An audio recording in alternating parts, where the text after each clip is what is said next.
Same here कि अगर आप मोबाइल फ़ोन ऑपरेट करना चाहते हो तो आपको सबसे पहले क्या चाहिए, एक ऑपरेटिंग सिस्टम चाहिए। तो ऑपरेटिंग सिस्टम के लिए आपको क्या होता है कि एक एंड्रॉयड का ऑपरेटिंग सिस्टम आपको मिल जाता है। देन आप अपने लैपटॉप में या कंप्यूटर में अपनी रिक्वायरमेंट के हिसाब से आप क्या करते हो, सॉफ्टवेयर इंस्टॉल करते हो। यानी कि सॉफ्टवेयर टू टाइप्स के होते हैं, एप्लीकेशन सॉफ्टवेयर और सिस्टम सॉफ्टवेयर। एप्लीकेशन सॉफ्टवेयर में क्या होता है कि जो प्रीडिफाइन होता है लाइक ऑपरेटिंग सिस्टम एंड नहीं, system software. And application application में क्या होता है कि अपने रिक्वायरमेंट के हिसाब से जो हम इंस्टॉल करते हैं, that is called application software. तो सेम वही कहानी यहाँ भी है कि यहाँ आपको एक ऑपरेटिंग सिस्टम मिलता है एंड्रॉयड का, है ना। उसके बाद अपने रिक्वायरमेंट के हिसाब से आप क्या करते हो, अलग अलग मोबाइल एप्लीकेशन जिसको ऐप हम प्ले स्टोर से ऐप डाउनलोड करते हैं, जैसा भी रिक्वायरमेंट होता है। तो एंड्रॉयड सबसे पहले क्या है, एंड्रॉयड एक मोबाइल बेस्ड ऑपरेटिंग सिस्टम है that is based on modified version of Linux. अब कोई भी सॉफ्टवेयर होता है, या वो एप्लीकेशन हो या फिर मीन्स सिस्टम सॉफ्टवेयर हो, कोई ना कोई प्लेटफॉर्म बेस्ड बना ही होता है। जैसे हम माई सिक्योर पढ़ते हो आप, माई सिक्योर पूरा का पूरा क्या है, लिनक्स बेस्ड बना हुआ है, यूनिक्स बेस्ड बना हुआ है। तो यहाँ भी क्या है, ये जो मोबाइल का ऑपरेटिंग सिस्टम है वो लाइनेक्स बेस्ड है ना। एंड सबसे पहले Android was developed by OHA, open handset alliance के अकॉर्डिंग, मतलब ये डेवलप किया गया था लास्ट टाइम। फिर क्या हुआ कि गूगल ने इसको क्या किया, परचेज कर लिया। एंड गूगल परचेज करने के बाद, मैं बस ये पूरी कहानी हिंदी में ऐसे ही बोल देता हूँ।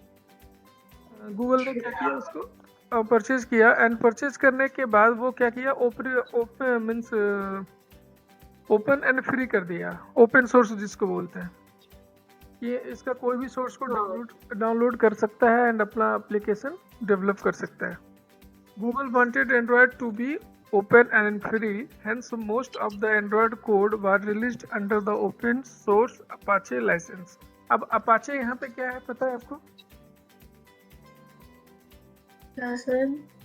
ये नहीं। Apache, अच्छा, Apache क्या है ना, ये मीन्स उसके लिए यूज करता है। जैसे Apache Tomcat एक क्या है, सर्वर है, जहाँ पे अगर वेब एप्लीकेशन वगैरह हमें होस्ट करना होता है तो Apache Tomcat यूज करता है। ये Apache Tomcat आपको पता होगा। तो आप ये समझ लो कि अपाचे एक कंपनी है, उसके लाइसेंस के अकॉर्डिंग ये ओपन सोर्स किया है। Which means anyone who wants to use Android can do by downloading the full source code. जैसे अभी लास्ट टाइम आपने क्या किया, एंड्रॉयड का पूरा सॉफ्टवेयर इंस्टॉल किया, डाउनलोड किया, तो क्या उसके लिए आपने पैसा पे किया है क्या? नहीं किया है ना। हेलो, हाँ जी। नहीं किया ना आपने, वो फ्री है तभी तो। ओपन सोर्स हमने जो भी वर्जन बना हुआ आपने क्या किया, उसको डाउनलोड कर लिया। हेलो, हाँ जी सर। सुन पा रहे हो ना? हाँ जी। ओके, हम आते हैं डायरेक्ट अपना फीचर्स ऑफ एंड्रॉयड। एंड्रॉयड का फीचर्स क्या होता है, ये ओपन सोर्स है, anyone can customize the Android platform. There are lot of mobile application that can be chosen by the consumer. It provides support for messaging, SMS, MMS, GSM, ये देखो पता तो है ही है आपको, Bluetooth, media, internet and database also provide करता है। अच्छा, एंड्रॉयड के कुछ वर्जन यहाँ पे हैं, देखो सिंपल सी है। यहाँ इसका जो जो भी नाम होगा, एंड्रॉयड का जो वर्जन है वो अल्फ़ाबेटिकली है, ठीक है। तो सबसे पहले क्या था, कपकेक था, देन XYZ। अभी तो हम लोग एंड्रॉयड का 10 वर्जन में हम आ चुके हैं, ये तो थोड़ा सा पुराना ही है, ओरियो तक की इसमें दिखा रहा है। बट अभी हम लोग एंड्रॉयड का 10 वर्जन यूज कर रहे हैं। अब सर एंड्रॉयड एपीआई क्या है? क्या चीज? वो पीछे लिखा था एपीआई लेवल। हाँ, API क्या होता है, एप्लीकेशन प्रोग्रामिंग इंटरफेस। तो जब भी आप कोई वर्जन से रिलेटेड आप बात करते हो तो आपको वर्जन नेम पता तो होता है, शायद साथ साथ उसका code name and API level भी पता होना चाहिए। अभी मैं आपको दिखाऊंगा कि जब आप एंड्रॉयड में प्रोजेक्ट वगैरह बनाओगे ना, मतलब एप्लीकेशन बनाओगे, ये API लेवल वहाँ पे आपका क्लियर हो जाएगा। ठीक है।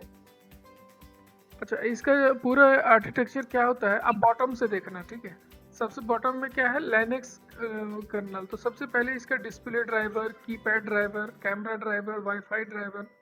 ओके, एक चीज़ है कि जब भी आप अभी मैं एंड्रॉयड की नहीं, नॉर्मल सॉफ्टवेयर कंप्यूटर से रिलेटेड कोई भी वेब एप्लीकेशन हो या XYZ कोई भी हो, या मीन्स ये हार्डवेयर जैसे माउस कीबोर्ड, अपने कंप्यूटर की बात कर रहा हूँ मैं। क्या होता है कि जब भी आप कोई माउस कनेक्ट करते हो या कोई भी हार्ड ड्राइव अपने सिस्टम से कनेक्ट करते हो, तो सबसे पहले आपको क्या करना होता है, उससे रिलेटेड उसका ड्राइवर आपके सिस्टम में होना चाहिए, है ना। लास्ट टाइम हमने JDBC किया था, जावा डेटाबेस कनेक्टिविटी। जब हम डेटाबेस को अपने जावा के प्रोग्राम से कनेक्ट करने की कोशिश कर रहे थे, तो सबसे पहले हमने क्या किया, लोड मीन्स ड्राइवर को लोड किया, राइट। इट मीन्स कि ड्राइवर तो होना चाहिए।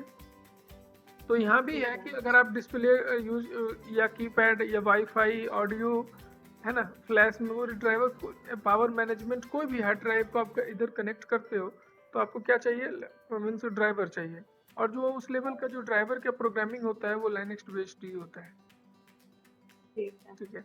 एंड लाइब्रेरीज में क्या होता है, सरफेस मैनेजर होता है, OpenGL, SGL, SSL। देखो ये क्या है, JDK, जैसे हम लोग जावा में JDK करते थे ना, तो JDK यहाँ पे क्या होता है, वहाँ पे JDK होता था, JVM होता था और JRE होता था। सेम यहाँ सब कुछ है, बस थोड़ा सा डिफरेंट है नाम, हम लोग मतलब बोलने में ये डिफरेंट लगता है हमें। तो हम JDK इंस्टॉल करते थे तो हमें क्या होता था, प्री डिफाइंड लाइब्रेरीज मिल जाता था, है ना। कोई भी हमें प्री डिफाइंड क्लासेस यूज करना है तो आप उस लाइब्रेरी से उसका पैकेज को इंपोर्ट करते हो और देन उसके क्लासेस को आप यूज कर लेते हो। और वहाँ पे JRE होता था, जावा रन टाइम इन्वायरमेंट। यहाँ पे क्या होता है, एंड्रॉयड रन टाइम। इधर देखो लेफ्ट साइड में, राइट साइड में एंड्रॉयड रन टाइम है, उसके नीचे core library and Dalvik DVM है। वहाँ पे JVM होता था, जावा वर्चुअल मशीन। यहाँ पे क्या होता है, डाल्विक वर्चुअल मशीन।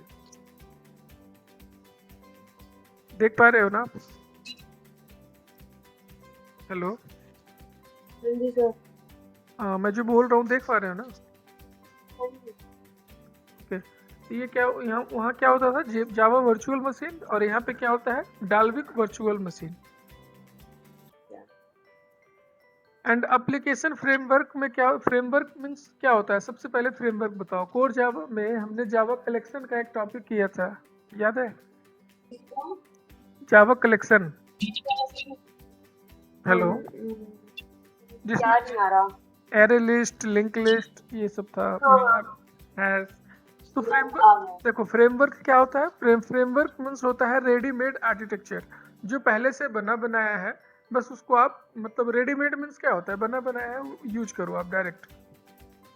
तो सेम यार यहाँ भी है कि एप्लीकेशन फ्रेमवर्क होता है, जैसे उसमें एक्टिविटी मैनेजर है, पैकेज मैनेजर है, टेलीफोनी मैनेजर है, रिसोर्स मैनेजर है। तो ये सब पहले से बना बनाया है। अगर आपको यूज, मतलब टेलीफोनी से रिलेटेड अगर कोई आप प्रोग्रामिंग कर रहे हो तो टेलीफोनी मैनेजर यूज कर सकते हो। लोकेशन से रिलेटेड कोई काम कर रहे हो तो आप लोकेशन मैनेजर यूज कर सकते हो। नोटिफिकेशन का सेम यार, कंटेंट विंडोज। ये एक क्या है कि रेडीमेड आर्किटेक्चर है, यानी कि पहले से बना बनाया लाइब्रेरी है, यू कैन यूज इट, ठीक है। एंड एप्लीकेशन में आप home application, contact, phone, browse, XYZ, आप कुछ भी इस तरह की चीजें डेवलप कर सकते हो यहाँ से, ठीक है। ओके। यहाँ पे क्या है, अभी ये लाइनेक्स कर्नल जो सबसे बॉटम में है, ये साथ बना लूं या फिर वैसे? क्या हो, मतलब हेलो, हाँ क्या बोल रहे हो? नोट्स बना लूं साथ? ये आपके ऊपर डिपेंड करता है। आपको शेयर करोगे क्या, क्या बोलते हैं, रिकॉर्डिंग? दे दूंगा, मुझे क्या दिक्कत है, लेकिन रिकॉर्डिंग के भरोसे मत रहना, क्या पता है कभी नहीं भी हो सकता है। तो अच्छा, फिर मैं कर दूंगा, आज देख लेते हैं, नेक्स्ट टाइम से अगर मैं रिकॉर्डिंग नहीं दे पाऊंगा तो फिर बना लेना, ठीक है। वैसे सर साथ साथ में ठीक रहता है, फिर अपने आप लिखा होता है ना, तो वैसे पहले भी मैंने लिखा होता है ना पहले पूरा, तो मैं एकदम रिवाइज कर लिया था जो भी मेरे को इश्यूज थे। तो ठीक है, कर लो, मुझे कोई दिक्कत नहीं। अभी इसके बाद कर लेना, ये एक इमेज है, मैं इसको चाहूँगा तो इमेज तो वैसे भी शेयर कर दूंगा, ठीक है। इसके बाद की चीज़ें जो भी होगी वो थोड़ा उसका नोट्स बना लेना, वो ज़्यादा जरूरी रहेगा, ठीक है। Okay sir. मैं ये कह रहा था लाइनक्स कर्नल में क्या होता है, जैसे आप अपने फ़ोन में क्या करते हो कि कोई भी एप्लीकेशन ऑपरेट करते हो, लाइक जैसे आपने कैमरा है, कैमरा पे क्लिक किया, ठीक है। तो आप क्या करते हो, आप तो कैमरा का जो ऐप होता है उसको टच करते हो ना, हाँ।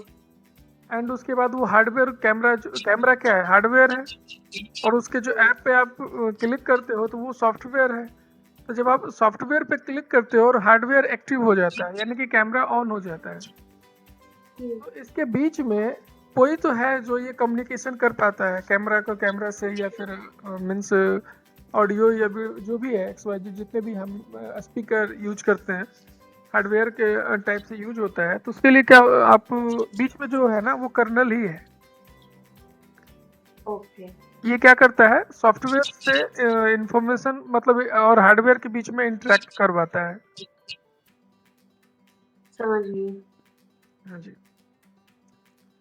अब देखो यहाँ पे सेम उसी चीज का थ्योरी है, आप चाहो तो लिख सकते हो कि लिनक्स कर्नल क्या होता है। Linux kernel is the heart of Android architecture that exists at the root of Android architecture. Linux kernel is responsible for device driver, power management, memory management, device management, and resource access.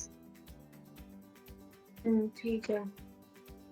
Okay, and libraries में क्या होता है? On the top of Linux kernel, there are native libraries such as BibKit, Open, FreeType, SQLite, Media. ये सब कुछ हम अभी आगे यूज करेंगे।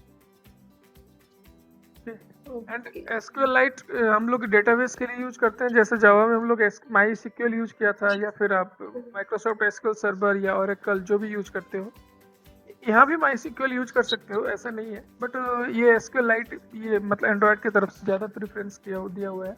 ये एंड्रॉयड SQLite क्या होता है ना, इन बिल्ट हो जाता है आपके फ़ोन के साथ साथ। इन बिल्ट मतलब जो ऐप आप बनाते हो ना, उस ऐप में मतलब उसके SQLite आप साथ में रख के मतलब अपना डेटा स्टोर करवा सकते हो। अच्छा।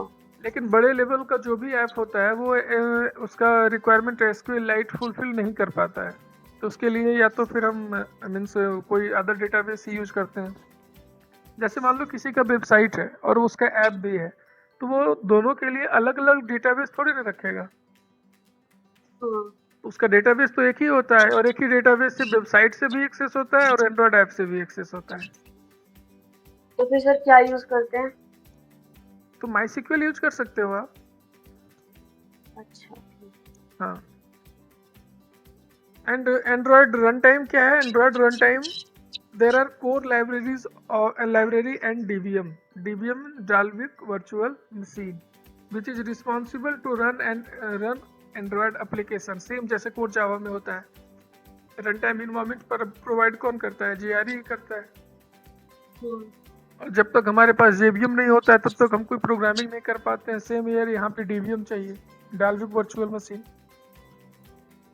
ठीक है, समझ गया। ठीक है, नोट कर रहे हो आप क्या, मैं आगे बढ़ूँ? सर एक मिनट।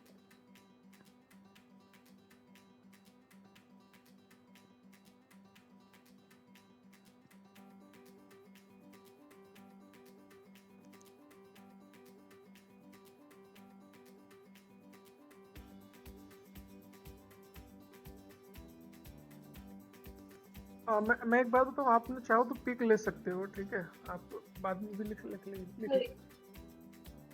सर ये हो गया। ओके।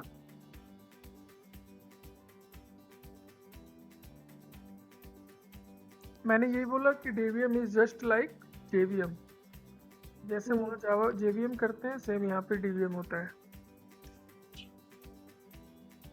एंड्रॉयड फ्रेमवर्क क्या होता है, on the top of native libraries and Android run time there are Android framework includes Android API such as UI, user interface, telephony, resource, location। देखो API क्या होता है, अब मैं डिटेल में बताता हूँ। जैसे API में ना एप्लीकेशन प्रोग्रामिंग इंटरफेस यही बोलते हैं हम इसको। API काफ हेलो हाँ जी। कुछ बोल रहे थे क्या आप? नहीं नहीं। एपीआई क्या है? एपीआई में पहले से काफ़ी कुछ चीज़ें बना बनाया होता है, ठीक है? आप उसको डायरेक्ट यूज कर सकते हो। जैसे एपीआई एपीआई के बारे में मैं बता रहा हूँ कि एपीआई में मैं आपको सिंपल वे में बोलूँ तो एपीआई में क्या होता है, चीज़ें पहले से बना बनाया होता है। आपका काम है डायरेक्ट एपीआई को आप यूज कर सकते हो, ठीक है? और अच्छा, तो एपीआई की फुल फॉर्म क्या रहेगी अपना? Application programming interface. ठीक है, ठीक है सर। अब एपीआई में अभी जितने भी बड़े लेवल के जो प्रोजेक्ट होते हैं ना, जैसे हम लोग लास्ट टाइम, मैं आपको एक सिंपल एग्जांपल देता हूँ कि हम लोग क्या करते थे, कोर जावा से डेटाबेस में डेटा स्टोर करवाना होता था तो हम लोग जेडीबीसी यूज करते थे, जावा डेटाबेस कनेक्टिविटी, है ना? लेकिन जो भी बड़े लेवल का प्रोजेक्ट होता है ना, आप अगर कोई बड़े कंपनी में या कोई भी प्रोजेक्ट पे अगर काम करते हो ना, तो वहाँ पे जेडीबीसी जिस वे में मैंने आपको बताया था कोर जावा में, या हम लोग सीखते हैं उस तरीके से काम नहीं होता है। वहाँ पे जेडीबीसी डेटा स्टोर करवाने के लिए ना एपीआई का यूज होता है। अच्छा, एपीआई का दो पार्ट होता है, एक रिक्वेस्ट बॉडी होता है, एक रिस्पॉन्स होता है। मैं अभी थोड़ा एडवांस में बता रहा हूँ ये सारी चीज़ें। रिक्वेस्ट में क्या होता है, रिक्वेस्ट में हम क्या करते हैं, डेटा सेंड करते हैं और वो सर्वर के पास जाता है। सर्वर के पास जाने के बाद डेटा सेव होता है वहाँ, देन वहाँ से हमें एक रिस्पॉन्स मिलता है कि सपोज कि your record has been saved successfully. अच्छा। आगे जो भी हाँ, सर्वर क्या मतलब?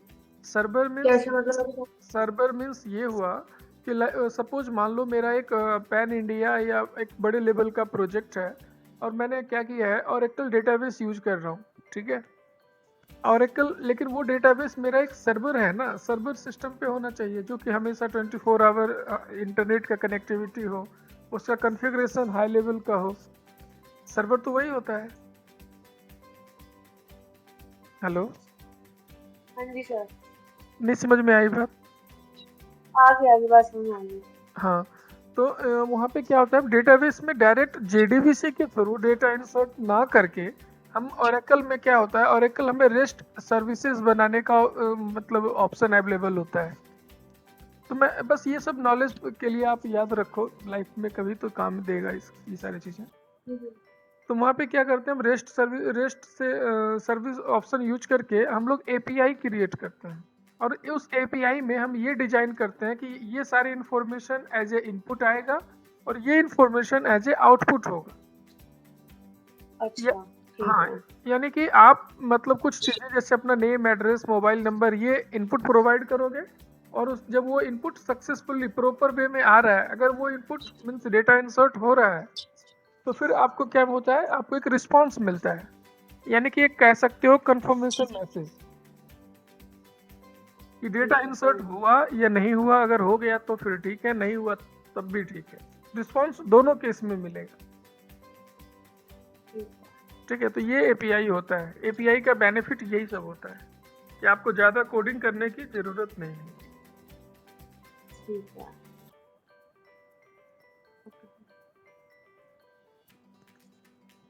एंड्रॉयड के कंपोनेंट्स होते हैं। कंपोनेंट क्या क्या होता है, एक्टिविटी होता है, इंटेंट होता है, service, content provider and broadcast receiver.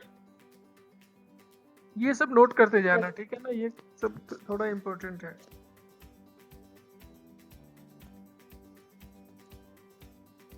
Android core building block are activity, intent, service, content provider and broadcast receiver. ठीक है। एक्टिविटी क्या होता है? An activity is a class that represent a single screen. अभी हमने क्या किया था कोर जावा में, मैंने शायद आपको बताया होगा, AWT में जैसे हम लोग विंडोज फॉर्म वगैरह बनाते थे, याद है? बनाया था भी, ये नहीं बनाया था? बनाया था ना? ओके, तो जो विंडोज फॉर्म हमने बनाया था तो उसका क्या होता था कि एक यूजर इंटरफेस भी होता था और उसके बैकएंड में उसका कोडिंग भी होता था। और वो होता क्या था, एक सिंगल क्लास ही तो होता था वो, हाँ है ना। तो सेम एयर यहाँ पे है, वही मान लो सेम वो स्क्रीन, आप उसको हम यहाँ पे बोलते हैं एक्टिविटी। और अच्छा ठीक है, समझ गई। वहाँ पे हम उसको बोलते थे जे फ्रेम। अब याद आ हाँ गया होगा। जैसे, हाँ हाँ वो मैं समझ गई थी। हाँ, तो यहाँ पे उसको क्या बोलते हैं, एक्टिविटी। एक्टिविटी में भी क्या होता है, इसके बैकएंड में कोडिंग होता है, और एक इसका यूआई होता है, और एक सोर्स होता है, डिजाइन और सोर्स। हाँ डिजाइन में हमें यूजर इंटरफेस दिख जाता है, और सोर्स में उसके पीछे जो लॉजिक हम लिखते हैं वो होता है। ठीक है। ठीक है, तो activity is a class that represent a single screen. It is like a frame in AWT। Clear है? समझी। सर एक मिनट, मैंने पीछे वो नोट नहीं किया था, वो एक्टिविटी और क्या था? Okay okay. Activity, intent, service, content provider and broadcast receiver.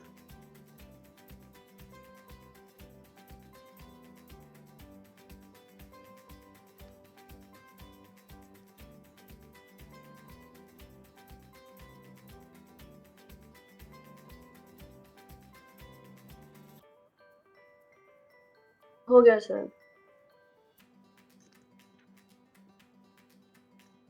Okay, और व्यूज में क्या होता है? व्यू मीन्स, जैसे मैं जो यूआई यूजर इंटरफेस की बात कर रहा था, और यूजर इंटरफेस डिजाइन कैसे होता है, उसके लिए हम बटन ड्रैग करते हैं, लेबल्स लेते हैं, टेक्स्ट फील्ड लेते हैं, है ना, टेबल लेते हैं, जो भी हम ड्रैग करके डिजाइन करते हैं कि यूजर इंटरफेस मेरा ऐसा होना चाहिए, that is called view. View are responsible for all the things like a button, label, text, etcetera. Anything that you can use is called, you can see is view। जो भी आप देखते हो that is called view। Clear है? And intent is used to invoke component।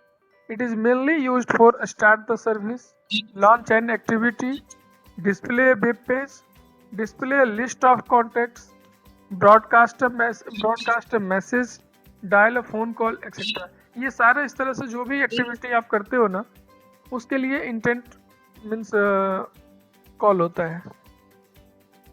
Clear है? Call होता है मतलब? यूज होता है। अब ये तो ठीक ठीक है ना, यानी कि इंटेंट के हाँ थ्रू ही ये सारा कुछ हम कर पाते हैं। जैसे कोई सर्विस स्टार्ट करना है, एक्टिविटी ओपन करना है, वेब पेज देखना है, या मतलब लाइक ओपन कर रहे हो आप, कोई कॉन्टेक्ट लिस्ट ओपन कर रहे हो, या कोई मैसेज ब्रॉडकास्ट करना है, नंबर डायल करना है, तो इन सब के लिए इंटेंट ही होता है। देखो, मैं मेनली रूप से ये समझ लो कि इंटेंट का काम ये है कि जब आप एक स्क्रीन से दूसरे स्क्रीन की तरफ मूव करते हो, तो वो इंटेंट होता है जो कि दूसरा स्क्रीन आपके सामने लेके आता है। अच्छा ठीक है। अब समझ में आ गई ना ठीक है। बात? अब ये इंटेंट टू टाइप्स के होते हैं, इम्प्लिसिट इंटेंट और एक्सप्लिसिट इंटेंट। अच्छा ठीक है। अब देखो, सब सिंपल, अपने अपने और भी सब्जेक्ट्स जब भी आपने पढ़ा होगा तो ये दो शब्द तो जरूर सुना होगा, इम्प्लिसिट और एक्सप्लिसिट। इम्प्लिसिट क्या होता है, जो अपने आप होता है। एक्सप्लिसिट जो जिसे हम करते हैं, मैनुअली जो करते हैं। जैसे आपने क्या किया, हेलो, इम्प्लिसिट जो? इम्प्लिसिट मीन्स, मैं एक एग्जांपल में वे में कह रहा हूँ कि इम्प्लिसिट जो अपने आप आपके सामने ओपन होके आ जाता है। अदरवाइज आप जिसको, एक दूसरा है कि मैनुअली आप करते हो। अभी जैसे आपके सामने नीचे कोड जो लिखा हुआ है, इंटेंट। इंटेंट क्या है? क्लास है। इंटेंट क्लास का ऑब्जेक्ट बनाया, intent, intent equal new intent, है ना। And intent dot set data URI dot pass, यानी कि गूगल का लिंक दिया हुआ है। अभी क्या होगा, स्टार्ट एक्टिविटी, जैसे ही वो एक्टिविटी ओपन होगा तो ना आपको कोई क्लिक करने का मौका देगा, ना कुछ एक्स्ट्रा कोई एक्टिविटी आप नहीं करोगे। आपके सामने वो डायरेक्ट गूगल का जो पेज है वो लेके आ जाएगा। अच्छा समझ गई। है ना। तो ये हुआ हमारा इम्प्लिसिट। अब एक होता है कि नहीं, पहले एक्टिविटी ओपन हुआ, देन एक्टिविटी के पास एक बटन है, और उस बटन पे क्लिक करेंगे हम। क्लिक करने के बाद मतलब कोई एक्शन में एक्टिविटी ओपन होगा, या फिर वो बटन पे क्लिक करने के बाद कोई दूसरा एक्टिविटी ओपन हो जाएगा। ठीक है, तभी हम इसके बारे में डिटेल से बात करेंगे, इम्प्लिसिट और एक्सप्लिसिट क्या होता है। तो इंटेंट क्लियर हो गया ना? इंटेंट क्या करता है? जो भी आप एक्टिविटी करते हो वो एक्टिविटी का टास्क परफॉर्म इंटेंट ही करता है। एक्टिविटी परफॉर्म कराता है। क्लियर है? हाँ जी। नेक्स्ट है सर्विस। सर्विस क्या होता है? Service is a component that run in the background to perform a long time operation. देखो ये सारी चीजें तो आपके लिए बहुत इजी होगा, क्योंकि हम क्या करते हैं अपने फोन में बैक बटन प्रेस करते हैं। तो हाँ जब बैक बटन प्रेस करते हैं तो हमें लगता है कि चलो मेरा क्या है, जो भी व्हाट्सअप, जैसे सपोज व्हाट्सअप है, तो बैक बटन पे जैसे ही क्लिक करते हैं तो व्हाट्सअप क्या होता है, स्क्रीन से हट जाता है और हाँ हमें हाँ लगता है कि चलो मेरा ऐप बंद हो गया, अब फिर से हम फेसबुक ओपन कर लेते हैं।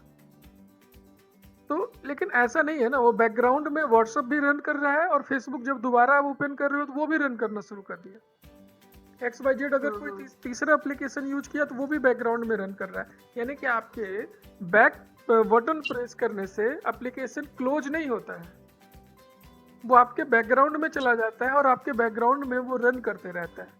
तो जो बैकग्राउंड में ये लॉन्ग ऑपरेशन होता है, यानी कि लंबा पूरे दिन मतलब लंबा टाइम जब तक आप उसको क्लोज नहीं करोगे, आपके बैक में रन करता ही रहता है। तो इसके लिए ये सर्विस के थ्रू होता है। Service is a component that run in the background to perform long running operation. Clear है? ठीक है सर।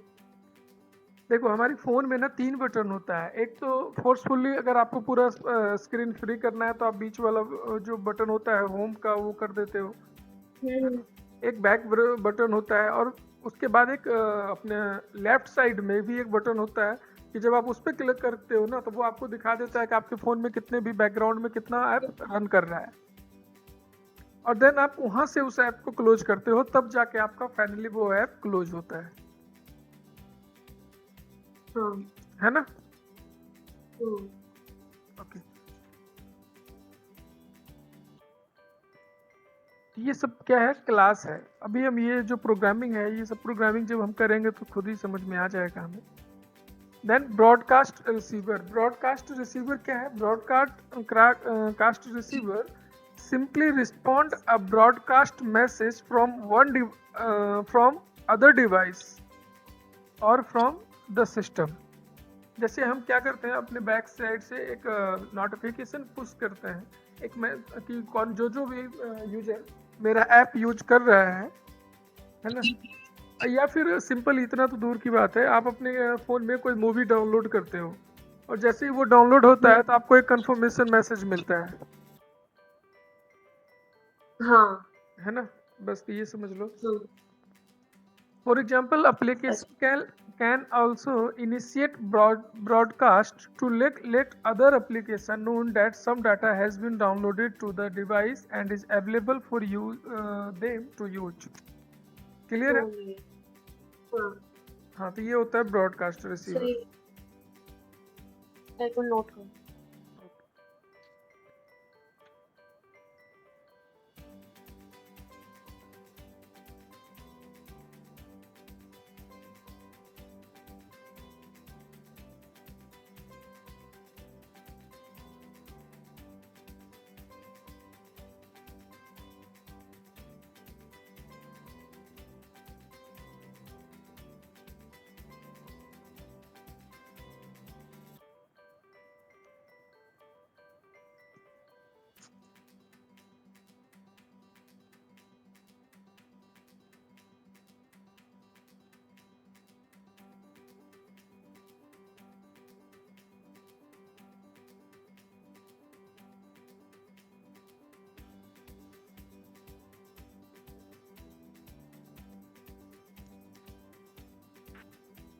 हो गया?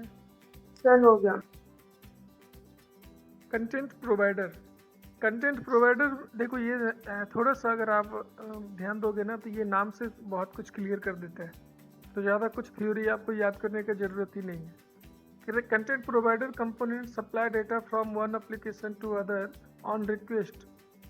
सच request handle by the method of content resolver. जैसे आप कोई क्या करते हो कि गूगल मीन्स कोई डेटा फेच करना चाह रहे हो और जो आपके सामने कंटेंट रिप्रेजेंट होता है, तो कोई तो है ना जो आप एक लोकेशन से कंटेंट को लेके आपके पास आता है, एंड आपके सामने रिप्रेजेंट करता है, that is called content provider. और कंटेंट प्रोवाइडर के लिए कौन सा क्लास यूज करते हैं? Content resolver class. बस इतना ही याद रखो। अच्छा। हाँ, content provider is implemented as a subclass of content provider class and must be implemented as a standard set of APIs that enable other application to perform transaction। अभी इतना याद रखो कि कंटेंट एक इसका एग्जांपल बताना। हाँ मैं बता रहा हूँ, जैसे कि क्या है ना, आप कोई भी मीन्स डेटा फेच करते हो, कोई भी ऐप ओपन करते हो और वहाँ पे मान लो लिखा हुआ है कि get all the records of a student, and उस पर आप क्लिक करते हो तो अच्छा। आपके सामने क्या होता है, एक नया स्क्रीन ओपन होता है और उस स्क्रीन पे वो बहुत सारा डेटा अवेलेबल होता है। तो एक तरह से क्या हुआ, आपके लिए आपको कंटेंट प्रोवाइड किया ना। हाँ, तो यही होता है कंटेंट प्रोवाइडर। इसके लिए कंटेंट रिजॉल्वर क्लास यूज करते हैं।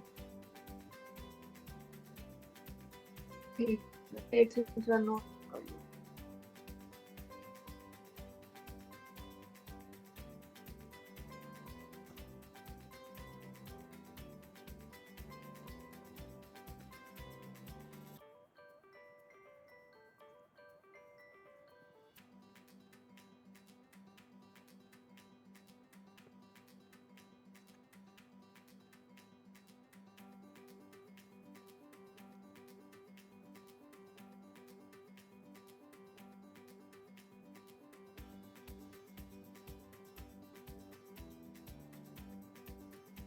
हो गया सर।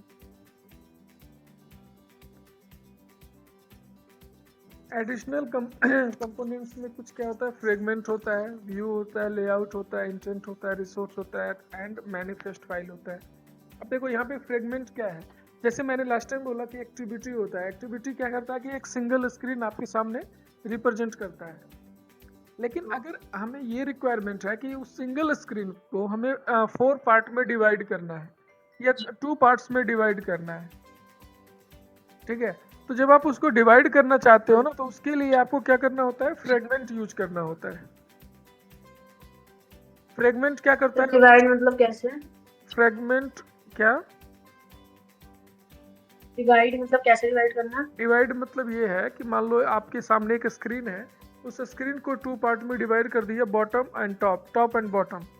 टॉप में कोई और डेटा हम दिखाना चाह रहे हैं और बॉटम में कोई और कुछ और दिखाना चाह रहे हैं, यानी कि वो अब 2 स्क्रीन का काम कर रहा है। मतलब आपको देखने में तो सिंगल स्क्रीन ही लगेगा, ठीक है, लेकिन उस सिंगल स्क्रीन में आप 2 टाइप्स के टास्क को परफॉर्म कर पा रहे हो बाय यूजिंग फ्रेगमेंट। नहीं आई बात समझ में? ठीक है, समझ गए। तो सिर्फ फ्रेगमेंट अभी मैं ये डिवाइड कर दिया ना। देखो ये सब कुछ प्रोग्रामिंग से हम लोग देखेंगे, ठीक है, बस इतना समझ लो फ्रेगमेंट क्या करता है, आपकी स्क्रीन को डिवाइड कर देता है एंड मल्टीपल। ठीक है सर, समझ गया। हाँ, जैसे अगर 2 पार्ट्स में डिवाइड किया तो दोनों पार्ट्स में हम अलग अलग टास्क परफॉर्म कर सकते हैं। मान लो ये समझ लो कि आपके पास डिवाइड करने के बाद अब ए सिंगल स्क्रीन पे 2 स्क्रीन है और 2 अलग अलग स्क्रीन की तरह से आप नए स्क्रीन की तरह से ट्रीट कर सकते हो, लेकिन यूजर को यही लगेगा कि एक सिंगल स्क्रीन है। यूजर को नहीं पता चलेगा कि आपने 2 स्क्रीन बना रखा है या 3 बना रखा है। User like a single screen उसके सामने दिखेगा। क्लियर है? हेलो, हाँ जी सर। एंड व्यू आपको पता है लेआउट होता है। लेआउट में क्या है कि जैसे मल्टीपल्स लेआउट्स होते हैं जिसको यूज करके हम लोग अपना डिजाइनिंग तैयार करते हैं, यूजर इंटरफेस तैयार करते हैं। एंड इंटेंट आपको पता है, रिसोर्स भी पता है। रिसोर्स मीन्स जैसे एक्सटर्नल जो एलिमेंट यूज करते हो, such as string, constant and drawable. जैसे कोई इमेज है, इमेज को हमें बैकग्राउंड में रखना है तो उसके लिए आपको वो उसी को बोलते हैं रिसोर्स। या अलग से आपने कोई CSS तैयार किया है जैसे कल डिजाइनिंग करने के लिए, तो that is called resource. And manifest file means क्या होता है, कॉन्फ़िगरेशन फाइल होता है जहाँ से आप सिस्टम का जैसे पूरे ऐप का नाम चेंज कर सकते हो, या फिर आपके ऐप में बहुत सारा मीन्स पेजेस हैं, पेज नहीं एक्टिविटी बोलते हैं यहाँ पे, लेकिन आप ये समझ लो पेज है तो उसमें से कौन सा पेज पहले ओपन होगा, कौन सा उसके बाद ओपन होगा, ये सारा सेटिंग आप कहाँ से कर सकते हो? मैनिफेस्ट फाइल से कर सकते हो। क्लियर है? ठीक है सर। ओके, और फाइनली है एंड्रॉयड इमुलेटर। इमुलेटर क्या होता है? जैसे कोई भी ऐप आपने बनाया, तो हम लोग कोर जावा में कोई प्रोग्राम बनाते थे तो उसको रन करने के लिए CMD यूज करते थे। अगर आप नोटपैड पे प्रोग्राम बना रहे हो तो, है ना, CMD पे हम उसको रन करते थे एंड टेस्ट करते थे कि मेरा प्रोग्राम रन कर रहा है या नहीं कर रहा है। यहाँ पे क्या है? एंड्रॉयड इमुलेटर यूज करते हैं। इमुलेटर आपके पास दो ऑप्शन है, या तो आप एंड्रॉयड के सॉफ्टवेयर में इमुलेटर यानी कि सॉफ्ट एक मोबाइल बना दो, ठीक है, या तो फिर आप अपना जो आपका फिजिकल जो अपना फ़ोन है, आपके फ़ोन को कनेक्ट, अपने फ़ोन को कनेक्ट करके उसमें भी डायरेक्ट आप ऐप को टेस्ट कर सकते हो। क्लियर है? मेरे को सर समझ नहीं बात। देखो, अगर जैसे आपने कोई ऐप बनाया, अब उस ऐप में क्या ऐप को टेस्ट करना है कि जो मैं कोड लिखा हूँ वो कोड काम कर रहा है या नहीं कर रहा है, तो उस ऐप को टेस्ट करने के लिए आपके फ़ोन में ही टेस्ट होगा ना वो ऐप। तो या तो आप अपने फ़ोन में टेस्ट करो, या फिर आप अपने एंड्रॉयड स्टूडियो जो सॉफ्टवेयर है उसी के अंदर एक फ़ोन बना दो, यानी कि उसी को बोलते हैं इमुलेटर, समझ गया। है ना। तो लेकिन अगर आप अपने सिस्टम में बना दोगे तो फिर आपका सिस्टम का कॉन्फ़िगरेशन बहुत ज़्यादा अच्छा होना चाहिए, लाइक कम से कम 8 GB रैम होना चाहिए, क्योंकि 8 GB के लगभग तो ये भी ले लेगा। मतलब जैसे आप आपका फ़ोन होता है सेम वही फ़ोन वहाँ भी तैयार हो जाएगा, और लाइक ये समझ लो कि आप अपना फ़ोन चला रहे हो उसमें, अपने लैपटॉप में। अगर वो स्पेस बचाना चाहते हो, आप चाहते हो कि मेरा लैपटॉप थोड़ा फ्री रहे, तो आप अपने फ़ोन में टेस्ट कर सकते हो। मतलब इमुलेटर हम ना बना के अपने फ़ोन को एज ए इमुलेटर यूज कर सकते हैं। समझ गया सर। हाँ जी।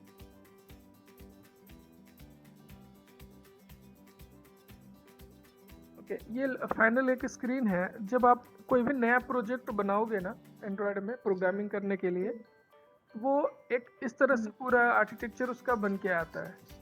सबसे पहले देखो सबसे टॉप पे कि हेलो एंड्रॉयड लिखा हुआ है। तो ये जो हेलो एंड्रॉयड है क्या है? वो ऐप का नाम है। क्लियर है? अच्छा। उसके अंदर फिर SRC है। SRC के अंदर हमने एक पैकेज बनाया हुआ है। पैकेज के अंदर आपका एक मेन एक्टिविटी डॉट जावा, ये एक फाइल है। देन उसके बाद दूसरा है पैकेज जिसके अंदर बिल्ड कॉन्फ़िगरेशन है r.java है। देखो r.java इज इम्पोर्टेंट कि जो भी आप टास्क परफॉर्म करते हो, जो भी काम आप करते हो, R को आप नहीं भी बताओगे ना तो R के पास सारा इंफॉर्मेशन होता है।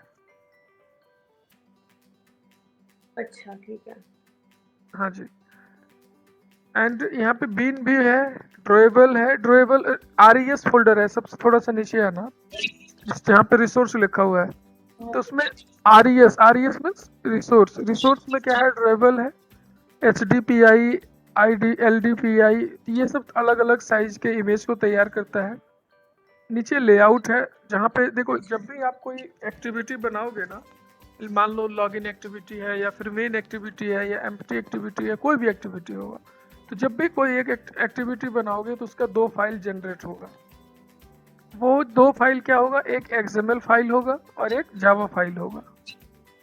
XML फाइल में आप डिजाइनिंग करोगे और जावा फाइल में आप लॉजिक लिखोगे। ठीक है?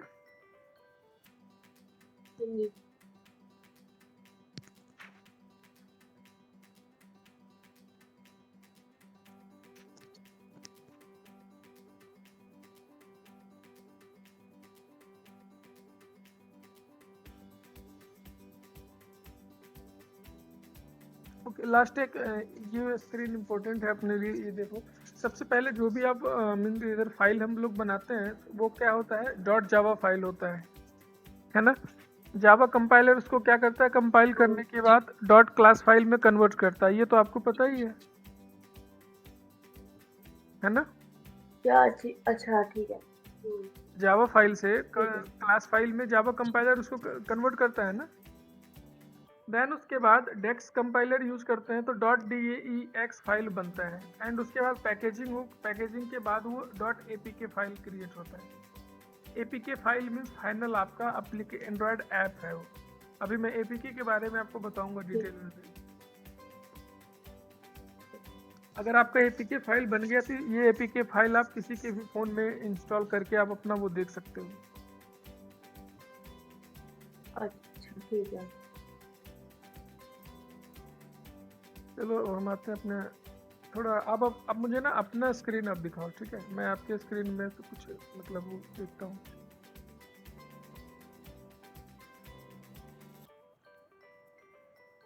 सर एक मुझे बात बताओ, आप वीकेंड्स पे मतलब क्लास ले सकते हो क्या? मतलब आप वीकेंड से फ्री होते हो क्या? हाँ जी, सैटरडे संडे तो होता है। मतलब सैटरडे संडे। हम्म। हाँ जी, हाँ जी, सैटरडे संडे सैटरडे होता संडे आप फ्री होते हो? है। हाँ बिल्कुल। हेलो। हेलो। तो सर फिर आप सैटरडे संडे क्लास, क्योंकि फिर वीकडेज में तो प्रॉब्लम हो जाती है ना टाइम की। ठीक है, तो सैटरडे संडे तो रहेगा ही, लेकिन वीकडेज में भी अगर कभी कभी टाइम मिल जाता है और मैं अगर आपको बताता हूँ, आप अवेलेबल होते हो तो कर सकते हैं हम लोग क्लास। हाँ ठीक है, अगर नहीं ठीक भी है। हुआ तो सैटरडे संडे तो फिक्स है। अभी मतलब इस वीक में ऐसे काफी टाइम की प्रॉब्लम हो रही थी ना, इसलिए मैं पूछ रही थी। हम्म। नहीं, सैटरडे संडे तो फिक्स है। ठीक है, और अगर बिटवीन 5 डेज में कभी भी अगर टाइम मिलता है तो हम लोग अरेंज कर सकते हैं क्लास। ठीक है सर। आप स्क्रीन दिखा सर मैं दीजिए। स्क्रीन शेयर करूँ? हाँ, स्क्रीन शेयर करना।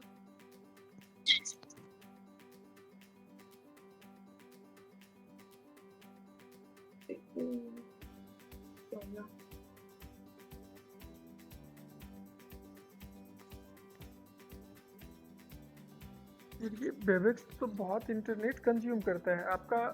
आपके फ़ोन में भी मैसेज आ रहा है कितना परसेंट यूज हुआ डेटा, या वाईफाई चला रहे हो आप? वाईफाई है सर। ये क्या हो गया, हमको समझ नहीं आ रहा। कहाँ पे क्लिक, शेयर पे क्लिक किया था ना आपने? हम्म।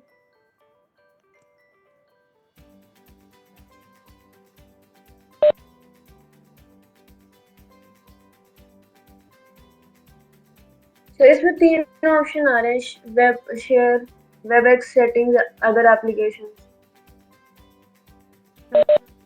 हेलो। हाँ, क्या बोल रहे हो? तो तीन ऑप्शन आ रहे हैं, मतलब share, settings, other application, web x. नहीं, एक काम करो ना, शेयर पे क्लिक किया आपने? हाँ जी। शेयर पे क्लिक किया तो देखो क्या लिख के आ रहा है, विंडोज फाइल व्हाइट बोर्ड लिख के आ रहा होगा। हाँ हाँ। और साइड में देखो स्क्रीन 1 है। हाँ जी। हम्म। स्क्रीन 1 है और नीचे देखो लिखा हुआ है शेयर और कैंसिल। हाँ। तो शेयर पे क्लिक कर दो,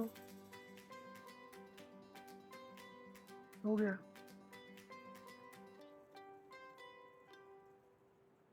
अब इसको मिनिमाइज कर लो आप।